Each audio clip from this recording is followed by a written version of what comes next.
Hello, my name is Mark Leslie Lefebvre, and I'm here today to share with you some ideas and tips on how to maximize your earning potential by embracing and leveraging your wide publishing options. Now, as we get started, I just want to give you a bit of a background on who I am.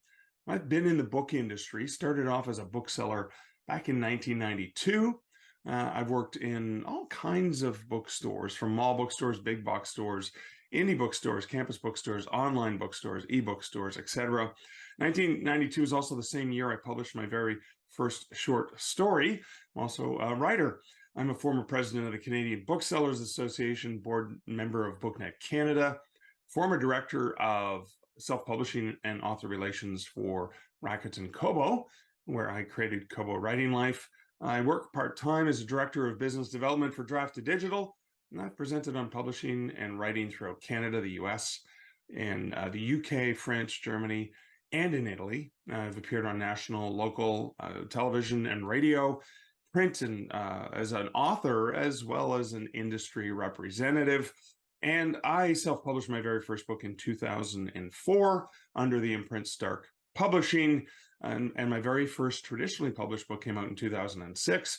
I am an advocate of fully wide publishing, which is publishing traditionally and indie publishing or self-publishing.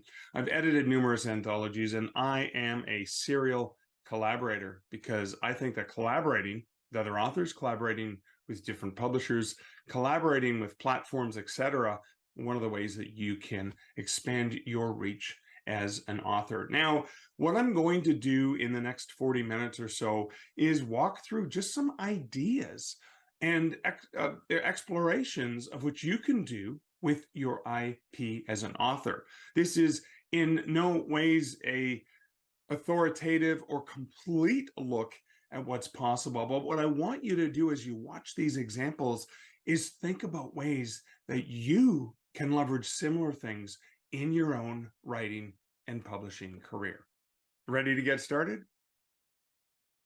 Okay, the basic premise is being open to all of the possibilities that are currently available to you and how you as an author can leverage your IP effectively and maximize earning potential from multiple income streams. Publishing wide is about multiple income streams. Now, I'm using the term hybrid, meaning adapting an openness, as I mentioned before, to both traditional publishing as well as to self-publishing options. And remember that wide means more under my definition than just ebooks in the ongoing Amazon exclusivity versus publishing wide to the other major retailers. And that there are more formats in heaven and earth than are dreamt of in your philosophy's Horatio. And finally, thinking about multiple streams of income. I'm going to return to that regularly. Multiple streams of income, multiple sources of income for an author provides the maximum security when you're looking at your author career. I want you to embrace a new mindset, particularly if you're coming over from the traditional publishing side, is that self-publishing is not about rejection. It's about choice and it's about control. Because when done correctly, the only self in self-publishing is self-directed. And indie authors, the term that's being used, are evolving in the same manner as the mainstream big traditional publishers originally evolved. I want you to think, as we begin this, about your IP, not about your book, but about the IP, your intellectual property that creates all of the great things that you sell. So your intellectual property and the rights that you have explicitly as you generate these things, deciding who are you going to sell or license this to? Are you going to exploit it yourself? Are you going to potentially sell pieces to publishers, anthologies, magazines? Basically, when you do that, you're licensing your rights. You're licensing very specific rights in specific formats. And when you self-publish, when you indie publish to Kindle or Kobo or Apple or any of the platforms, you're basically allowing them as the retailer, the luxury and privilege of selling your works. You as the publisher of those works are allowing the retailer to sell that. Or in the case of using a distributor like Draft to Digital, you're allowing them to distribute your titles on your behalf as the publisher. So embracing your publishing path options is the first thing to consider. And I'm just going to high level overview of what they are. So when you think about traditional, yes, you know, there's the big five publishers, but there's also tens of thousands of small press, regional, academic publishers you can work with as well. So there's still lots of choices and lots of options there. There's even digital only imprints and platforms that you can leverage. And then in terms of indie publishing, of course, you've got the complete DIY ethic. You've got fully assisted publishing, and that's where a lot of the predators exist, because they're not just trying to sell you the services to convert the book and distribute it for you, but they're trying to sell you marketing packages that are not very useful and are going to allow them to make a lot of money and give you promises that they're never going to be able to fulfill, such as even all the major publishers with all the smarts that they have still can't determine 100% if a book's going to be a bestseller. How can anyone do that? There is no guarantee in our industry because so much luck is involved along the way. All the same people doing all the same things, a very small percentage of them are also going to be lucky enough to make a blockbuster out of it. So that's an important thing to remember. And then, of course, community publishing, because the thing I want to remind you about when it comes to community publishing is even if you've never self-published, you probably are community publishing to this day. If you use a blog, if you use YouTube, if you're on social media, TikTok, Twitter, if you're on Facebook, Instagram, etc., you're already community self-publishing. And the definition of community self-publishing is that it's basically at the will of the writer, basically releasing content at their will, at whatever schedule they feel comfortable with. And the audience can consume that content completely for free at their own will. So again, even if you think you've never self-published, bet you have if you've used social media. The key thing to remember, and I'm going to quote from Rush here, is that if you choose not to decide, you still have made a choice. That's from the Rush song, Free Will. What I'm wanting to leverage that for is to say, you don't have to do all of them. You don't have to do every single one of them. You can mix and match. You can choose to decide a little bit of this, a little bit of that. This is not a menu where you can just order off the menu. This is complete buffet for you as an author. You can choose, you can go back to the table, you can pick other things, and you can change your mind as you move along the way. Now, the first thing when you're thinking about your IP and you're thinking about how you're going to exploit it is understanding your publishing contracts, if you sign publishing contracts with a publisher. Now, the first thing to understand when we're thinking about IP and exploiting your IP is understanding publishing contracts if you have signed with a publisher. And the key things to remember or to dig for and look in the contract are what rights are you giving up and for what formats, as well as for what period of time. What rights do you still own, and when do those rights revert back to you? This is for potentially short stories, articles, or even book-length works. There's usually a reversion clause somewhere in the contract as to when and how the rights will revert back to you, because understanding these rights before you sign a contract is critically important. Because understanding that before you sign the contract allows you to understand, okay, I have signed these particular rights for these formats in these territories to this entity, this publishing entity, but I still retain those other rights. And I'll give you some examples of those later on in this talk. Now, formats are really important as well, because publishing indie usually means two main options that people think about. They think about ebooks, they think about POD or print-on-demand paperbacks. And that's either free, right? You can publish for free directly to platforms like Kindle Direct Publishing, Kobo Writing Life. You can use distributors like Draft to Digital, for example, for ebooks and print.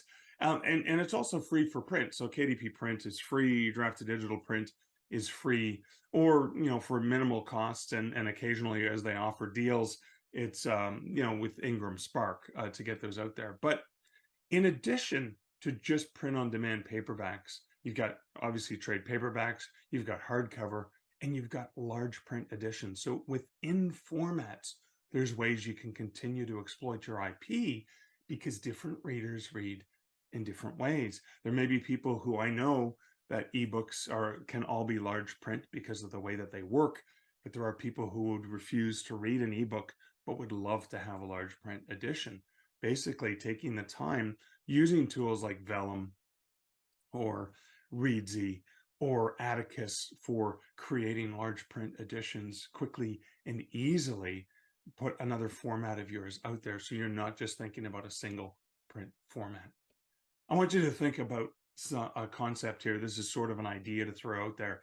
Is I call them chapbooks, maybe digital chapbooks, but chapbooks were a term came from early Europe for short story collections or collections of poetry, or what was commonly known as street literature. But taking works like that and releasing them and taking advantage of digital. I've done that with several of my works. I started off in short fiction, started off selling my short stories to publishers. That was when I started in the industry. The going advice, the going wisdom was that you would sell your stories to a publisher and slowly work your way up the market until you had enough credits that an agent or editor would take you seriously. But what I ended up doing with the rights to many of these stories when they reverted back to me was publishing them in mini themed collections. So Halloween stories, stories to be told around a campfire, zombie stories, stories about bookstores and libraries, for example, stories about snowmen, combining them into mini chapbooks that are maybe 10 to 15,000 words, selling them in ebook for $2.99, selling them in print for $5. And this is another place where you can make the audiobooks a lot more affordable, because audiobook, when you're hiring a professional narrator, you're paying by the hour. So if you're paying $250, $300 an hour, yeah, an 8 to 10 hour book is going to cost you significantly higher, but a book that's maybe 45 minutes or an hour and a half is going to cost you significantly less. And there's still ways that you can leverage selling those and earning your money back. In my own audiobook explorations, I had, I think the first book that I converted into audiobook cost me about $4,000. I've probably still earned less than $1,000 in sales on that book after 6-7 years.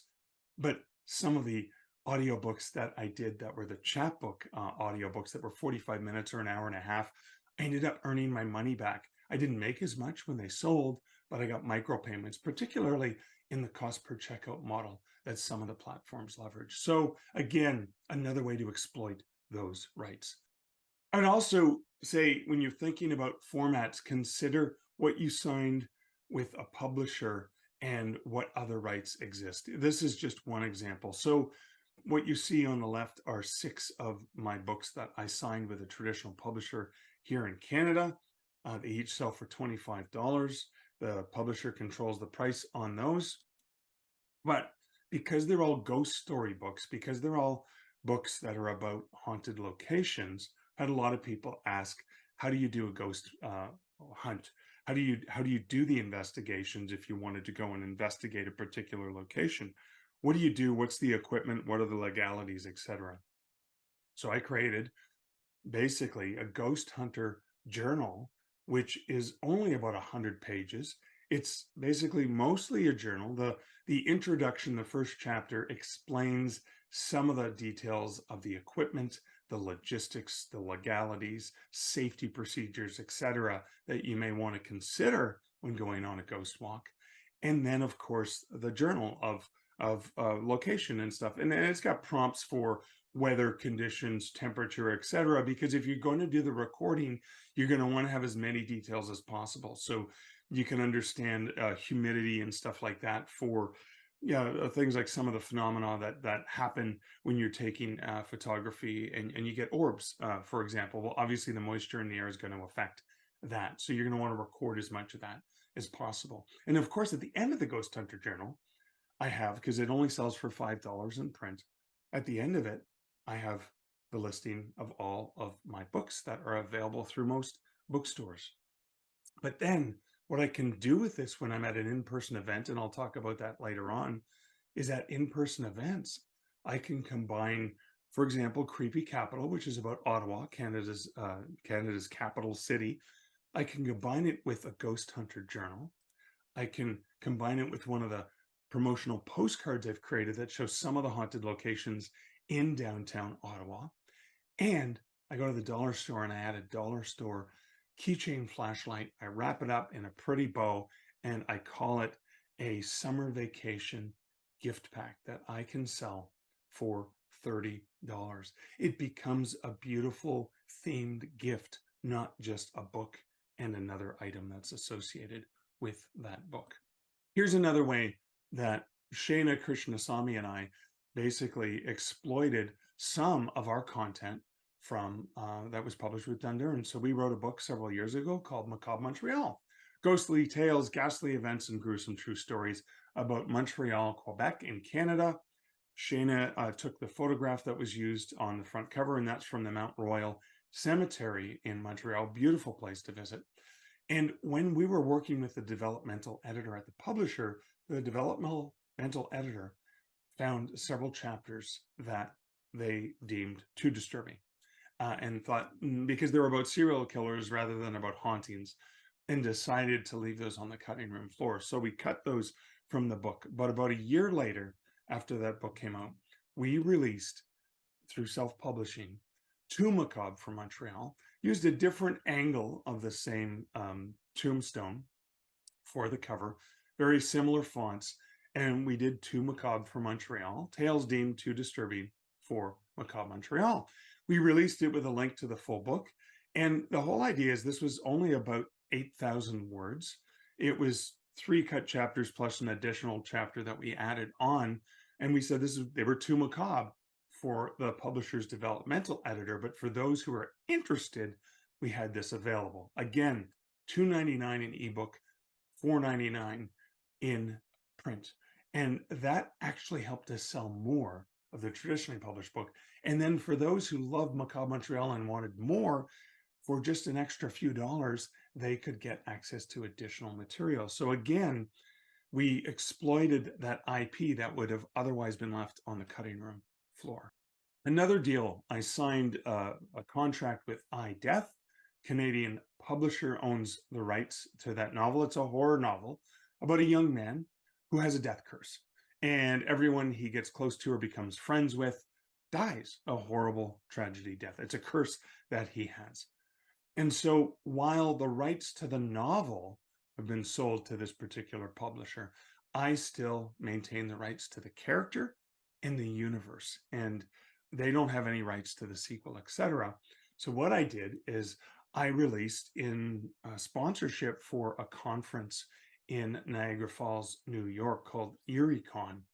I wanted to help them raise some money, so they had a People and Things auction, and I auctioned off the chance for a person to get killed by Peter, my main character, in a story about them, where Peter meets them. And that's where the tale Collateral Damage came out. Now, the original print run was 100 signed limited edition copies. It was also available for sale. So the auctioneer who won paid the money. It went to the conference. I created Collateral Damage. Now 100 copies were sold, where I split the proceeds with the conference. And then post that, I made the non-limited edition available in print, available in ebook. And again, it's only a 10,000 word story as available as an audiobook as well. So again, those who liked the character in the novel iDeath could visit the character again in a standalone story in the same universe. Again, exploiting the IP that the publisher didn't have access to.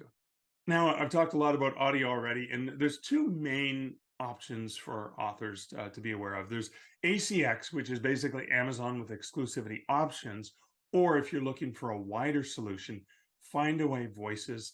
And there's other companies out there like Listen Up, etc. But Findaway Voices basically is an easy way to get your audiobooks into the broadest retail and library markets, 43 retail and library channels.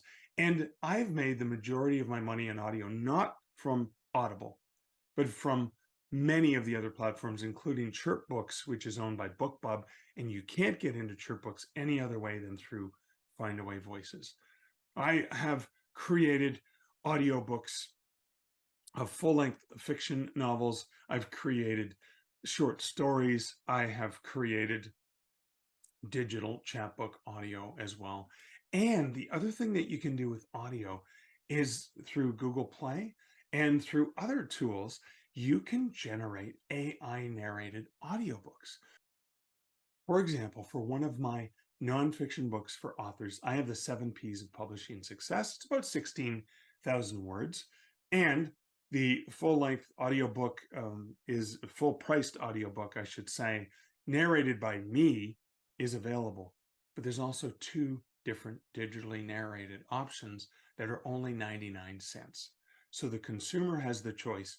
Do you want to pay the full price for the human narrator who is the author? Do you want to pay less? Listen to two different AI versions of the book. Again, providing choice to the consumer through multiple formats or multiple options within particular formats, because an audiobook is not just an audiobook.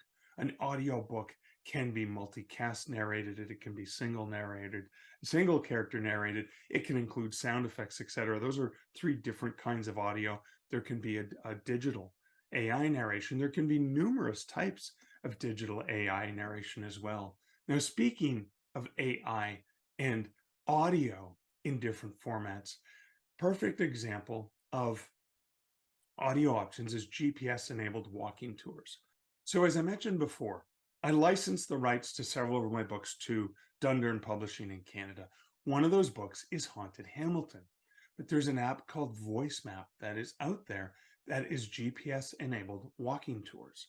Now, while I licensed the book Haunted Hamilton to Dundurn, the research that I did in generating the chapters that went into the book are still mine. They're still my IP.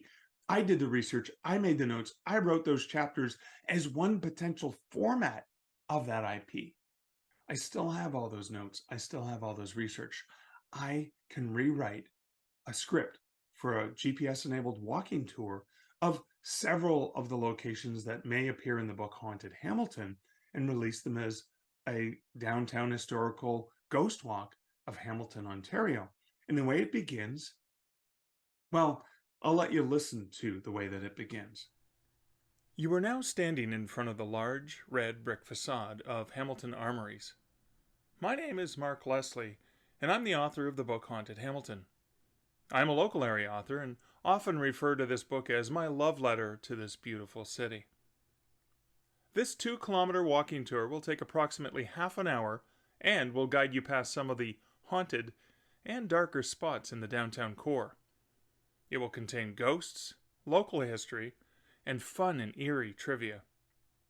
So what you can see is I'm not only exploiting my own IP and I'm earning more money off that same IP, but I'm also cross-pollinating audiences. There will be audiences who discover this ghost walk who then go on to purchase the book. So again, there's great opportunities, great audio opportunities that exist if you're willing to look at what IP you maintain and what you can exploit. You've got to remember that when it comes to the different formats, you can embrace all the options. So embracing the different ebook options, think about reusing, recycling, and republishing. Remember that an ebook does not have to be restricted to 300 pages bound between two pieces of cloth.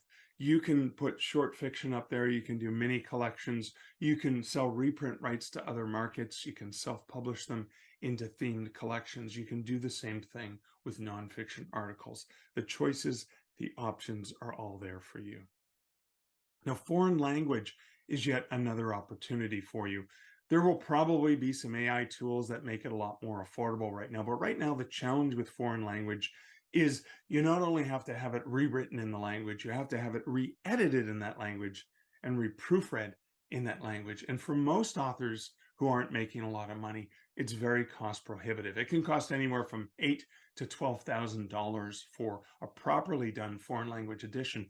And then once you do that, you still got to figure out how to market it in a language that you don't speak, which probably involves some other costs.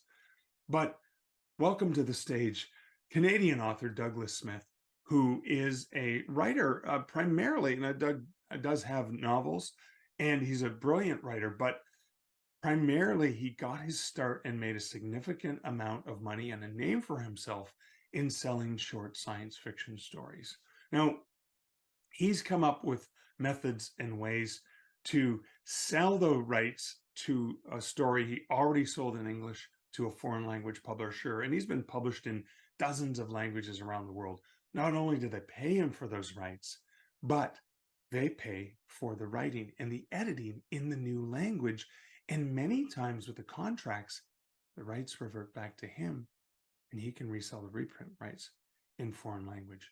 Now, his website should be on the screen right now where you can check out foreign market listings, but I do advise you check out his game, Playing the Short Game, which is how to market and sell short fiction.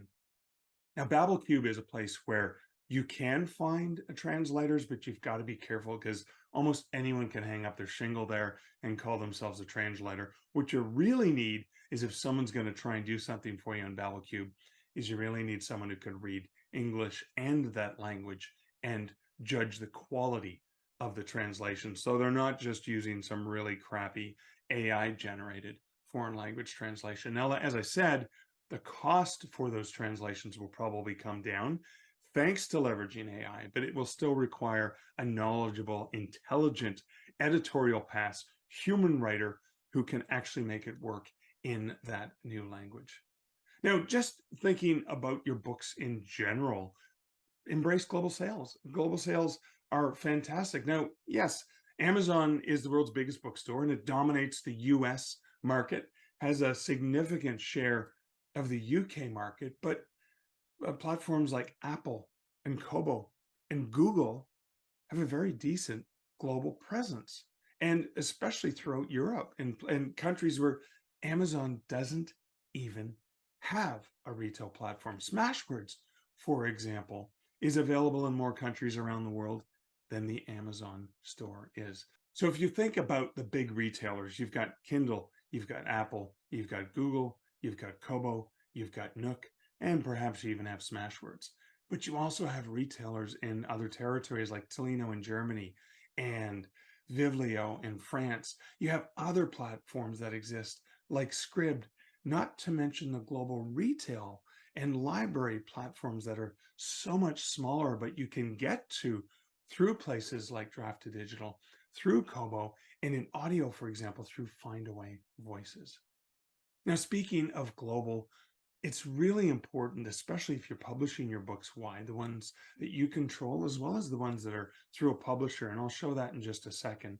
There are free tools to create universal book links. One of the ones out there, one of the ones that I use is Books to Read from Draft2Digital, because not only can I have a single URL that has all the major retailers and even some of the library platforms on there, but it's also geo-targeted so that if I click on a link, it'll take me to that retailer in Canada. And if you're clicking on it from the US, it'll take you to that same retailer's link in the US or the UK or Australia, etc., etc. You can, with books2read.com from Draft2Digital, create vanity URLs, and I'll explain that in just a second. And you can use it for both traditionally published or indie published books, and you don't even need to use Draft2Digital to publish them. So let me give you some examples. So what you see on the screen right now are two examples. Books2read.com/evasion for one of my thrillers. And you can kind of see the various, this is just the ebook retail platform, just to show you a subset, but it does show you links to the different print formats as well as audio. And then what you see is Haunted Hospitals is traditionally published, not self-published, but I can still create links to that. Now, the reason that I like to use vanity URLs is that if I'm on a radio program or a podcast, I can speak the URL, books2read.com/evasion, books2read.com/haunted hospitals, books2read.com/a Canadian werewolf in New York. Can easily dictate that rather than say books2read.com/u/gobbledygook character, random character, random character, random character. So that's an important aspect. But then once you use that link, you can get analytics. I can go in and look at my analytics to see the views, the clicks, the top 3 stores, or I can click the see more analytics and get far more details for analytics, particularly if I want to see if some of my advertising with using that link is actually drawing people in a particular date and time, or what platforms they're clicking on. And it gets into quite a bit of detail. Can see that for both my self-published books as well as my traditionally published books. Now, because I'm a fan of multiple income streams, affiliate income is another way that you can make money as an author. If you're linking to your books on various retail platforms, why not incorporate the affiliate codes? And one of the ways that I can leverage affiliate codes specifically within Books to Read is I can drop those affiliate codes in, they get embedded. And the cool thing about this is you're not in violation of putting affiliate codes in your marketing newsletter, for example, as an author, because the affiliate code doesn't appear in your newsletter. It sends them to a website, bookstoread.com/vanity name. And then when the customer clicks to go to Kindle or to the other platforms, that's when the affiliate code gets embedded. So you're not violating the terms of those types of agreements. And again, additional revenue, even if it's only pennies from affiliate links, is another way to maintain larger income from multiple income streams. Your author brand is one of those really important aspects of your IP, and there's some great free tools that you can leverage. Most authors are familiar with Author Central from Amazon, where you can go and control, upload an author photo, put in your biography, etc., etc. But there's so many other free author branding tools that you can take advantage of. Why not create a profile on Goodreads and take control of that? Some great marketing opportunities there, including Q&A, and you can set your own Q&A. You can have people ask you questions there as well. BookBub has a free author profile that you can leverage there, as well as generating follows for you, which can help you in your whole BookBub marketing campaigns. And of course, bookstoread.com from Drafted Digital allows you to create free author pages. I call the author pages on Drafted Digital or Books to Read, I call them like Author Central, but for all stores, not just for Amazon. This is an example of a Books to Read page. For example, bookstoread.com/Mark Leslie. See a screenshot. I can have a hero. I can have a featured title. Can even say like new release or pre-order or whatever it is. I can customize the text. I can customize the links. The author photo, you can be followed there as well. And I can create custom carousels that go all the way through. And those custom carousels can include my traditionally published books, my self-published books. It doesn't matter how they're published, I can provide links to them. Embracing free content is another important aspect for you as an author in exploiting your IP. Now, the first free book in series is a marketing strategy that continues to work well beyond Amazon. I'm going to provide some details on the screen here from Kobo, from my time working at Kobo. And these stats were shared publicly, so it's not like I'm sharing stuff that wasn't already shared publicly. What you see on the screen is an example from one of the studies that Kobo did that shows a 6-book series. And this was a report that was generated 6 weeks after a promo was done to push book 1, which was free. What you see is more than 12,000 people downloaded book 1. Less than 2,000 people in those first 6 weeks even opened that book. That means most people who downloaded the free books did not even open it. And then what you see is the readers who actually completed reading that first free book in a series was less than 350. So when you look at did the free promo work, you have to break down the stats in a lot more detail. And only a retailer can really do this because they're the ones who understand people opening and reading books. Is the free to buy conversion is often really, really bad. The free to buy conversion is 1.4%. At 12,000 downloads and 1.4% of them converted into sales. But when you look at the open to buy, you compare the number of people, about 2,000 people actually opened that book. Now the buy conversion at that point turns to 10.7%. So obviously more people who open the book, the more people who open the book, the more likely it is that they're going to go on to buy books 2 through 6 in the rest of the series. And then the final stat, and this is the most important one, is the read to buy conversion. When you look at the people who actually completed that book one, that free book one, in the first 6 weeks, 51.6% of people in this particular case went on to buy one or more books in the rest of the series. So obviously the author did their work, because the readers who got to the end of the book were so enamored they wanted to get more books in the series. Half of them went on to buy one or more books in the rest of the series, and that's just in the first 6 weeks of the book. So what you're really seeing is, you're seeing with 350 people who completed it, you actually had, you had about 170 people who purchased one or more books in the rest of the series after having finished reading that book one. But you still had 100 people who bought one or more books in the rest of the series without having completed book one. And that's probably because the day they downloaded book one, they were already hooked. They figured they would like it, and they went on and bought more books in the rest of the series. And that means that the total series units sold in this particular case almost matches, just a little over 300 people actually purchased those books. So that's more power to the fact that that first free book in series works. The trick, the key, is getting them to open the book. Because if you've done your work as an author, that'll hook them, and they'll read to the end. And if they read to the end, you're looking at basically a 50% chance of them moving on to that next book in the series. And that's why running continued promotions, even though you may not get the same 12,000 downloads, what you may get is a customer who sees it, goes to download it, and realizes they already have it on their Kobo or the Kindle or wherever it is.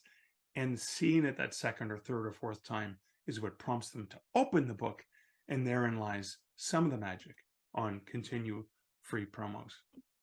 Now, other things you can do with free content, and this is not news, but I just want to remind you in case you forgot, sign up for my newsletter and I'll get you some free content, whether it's exclusive content only available to newsletter subscribers, or whether it's content that's available for purchase online, which you can get if you sign up for my newsletter. So it brings value to attract the right readers to sign up for your newsletter.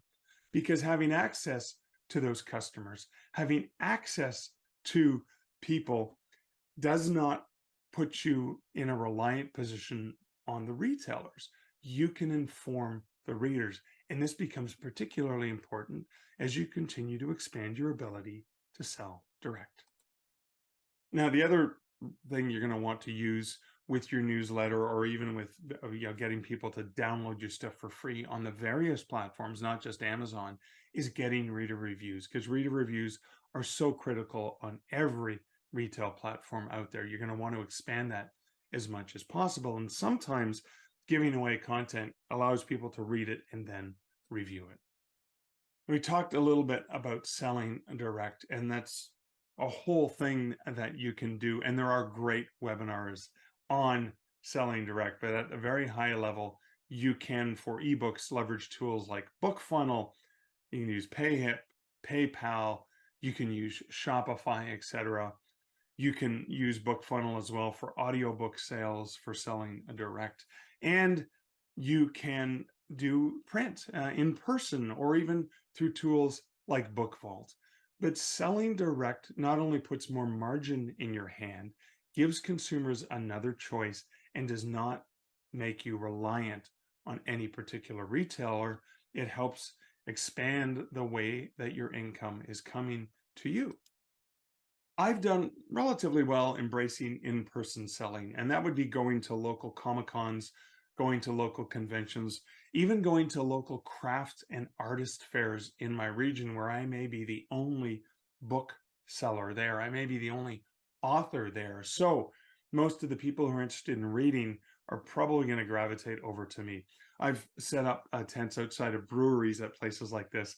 I've done in-person events almost anywhere you can imagine, because the other thing about in-person selling that's important is this is taking advantage of your IP and the IP of your author brand is you're not just providing a great reading experience for your readers, you're providing them a three-dimensional, in-person experience that goes way beyond the book. You're giving them memories. Now, I use branding techniques such as, because I write a lot of dark fiction and true ghost stories, I have Barnaby Bones, my skeleton, with me.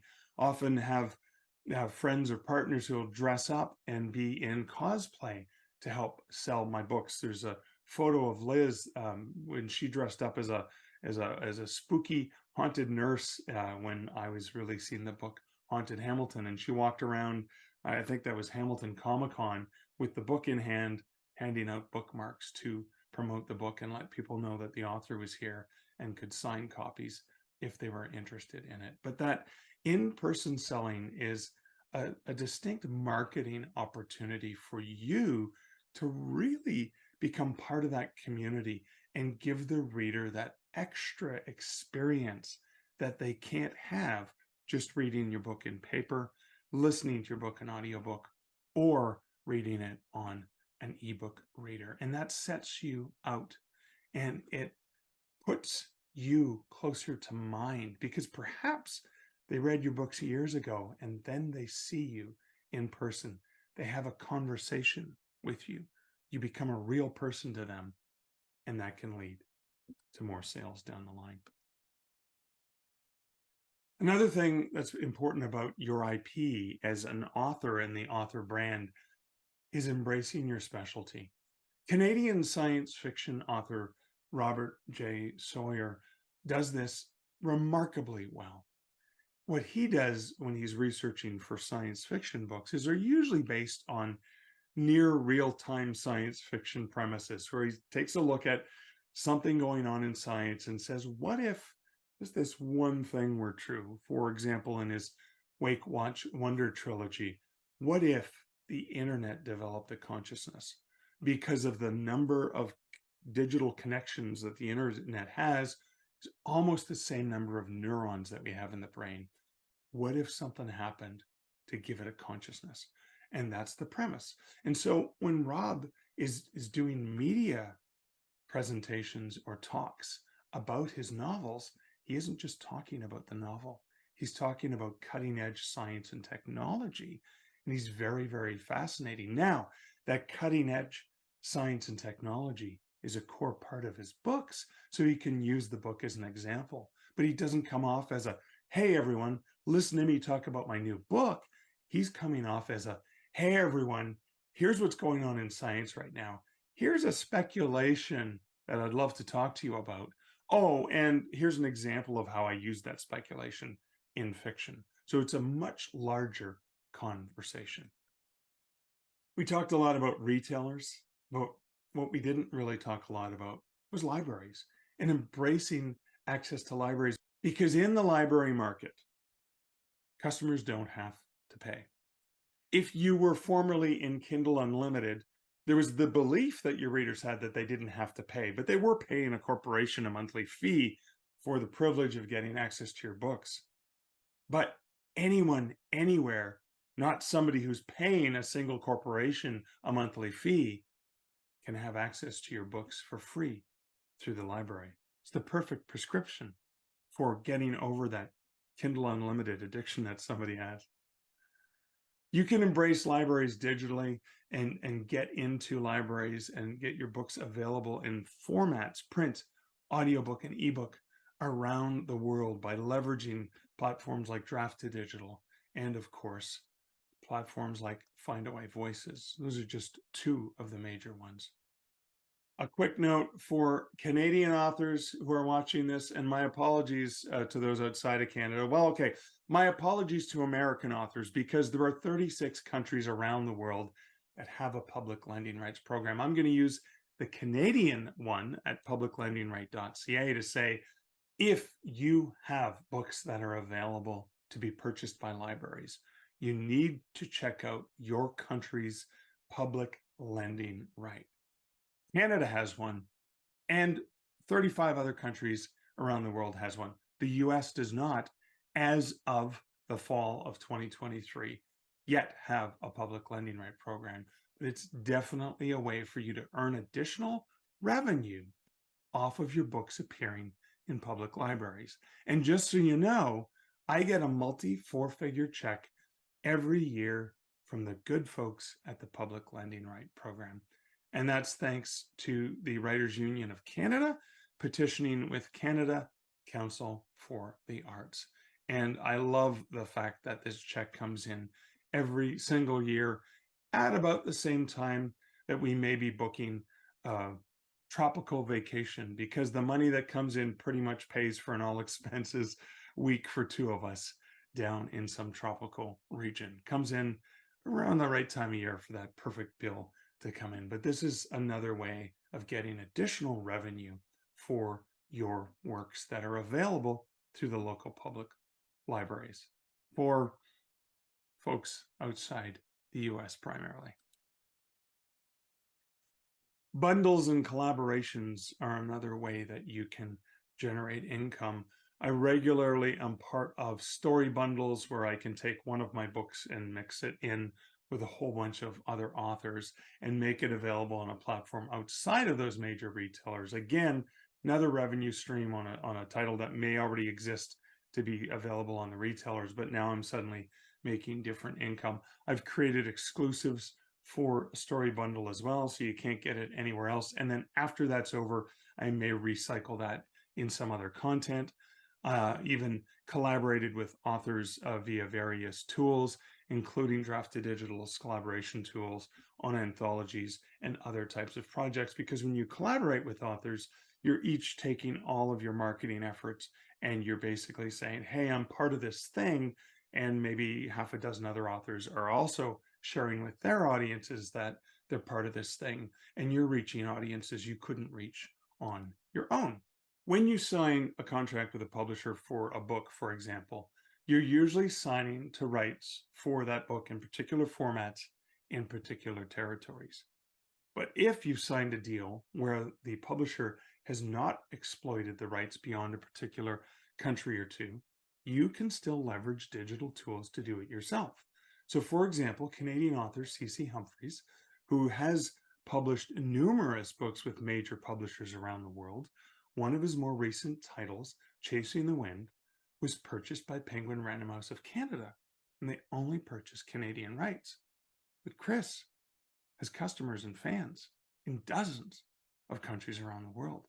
So what he did is he paid a cover designer to make a beautiful cover for his indie published version of the same book, and he leveraged the online tools, all the familiar places, Kindle Direct Publishing, Kobo Writing Life, Draft to Digital, etc., and made that available everywhere except Canada. Random House is providing it to Canada, but not to any other country.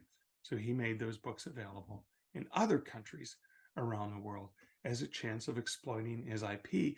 And this is important for his author brand because his fans outside of Canada now have access to actually be able to purchase those books. Robert J. Sawyer, who I mentioned earlier, has also done the same thing with his last two novels. He did it with his novel Quantum Night, and he did it with the Oppenheimer alternative as well, where the Canadian publisher Penguin Random House purchased just the North American rights, and Rob used an international edition. And in another case with the Oppenheimer alternative, he basically sold the rights to the print rights only to one American publisher, print rights only to a Canadian publisher just for those two countries. And then he did the international versions himself and kept all of the ebook rights. So as well, slicing and dicing that IP. Now, Rob and Chris can do this because they're big name authors who've had major deals with big publishers. So they have the ability to do that. But it's always worth asking because you never know until you ask. The key thing I want you to walk away from this talk with is to remember, in embracing your IP, you need to embrace your imagination. You're a writer. You are a creator.